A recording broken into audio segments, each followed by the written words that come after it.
Ashraf Hakimi haqida yolg'on xabar tarqadi. Bu voqea aslida Senegal terma jamoasi murabbiyi Pape Thiaw bilan bo'lgan edi. Xullas nima bo'lyapti? Amerikadagi jahon chempionatida Senegal terma jamoasiga tashqarida kuchli shamol bo'lganligi uchun o'zlariga ajratilgan joydan tashqariga chiqmasligini buyurishgan.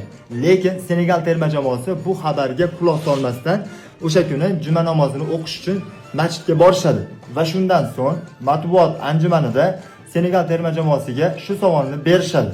Nimaga tashqarida shamol bo'lganligi uchun sizga ajratilgan joydan chiqmayin degan ogohlantirishga qaramasdan juma namoziga bordinglar deganida Senegal terma jamoasining murabbiyi shunday javob beradi.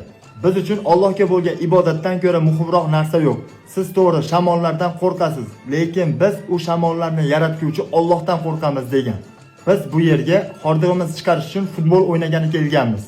Agar o'sha kun jahon chempionati finali bo'lib, biz final ishtirokchisi bo'lsak ham, agar juma namoziga boradigan bo'lsangiz, yutkizib qo'yasiz jahon chempionati deydigan bo'lsa ham, biz baribir juma namoziga Allohga ibodat qilgani boramiz, deyapti. Lekin bu xabar O'zbekistonga kelgungacha nimagadir Ashraf Hakimining gapi bo'lib qoldi xolos.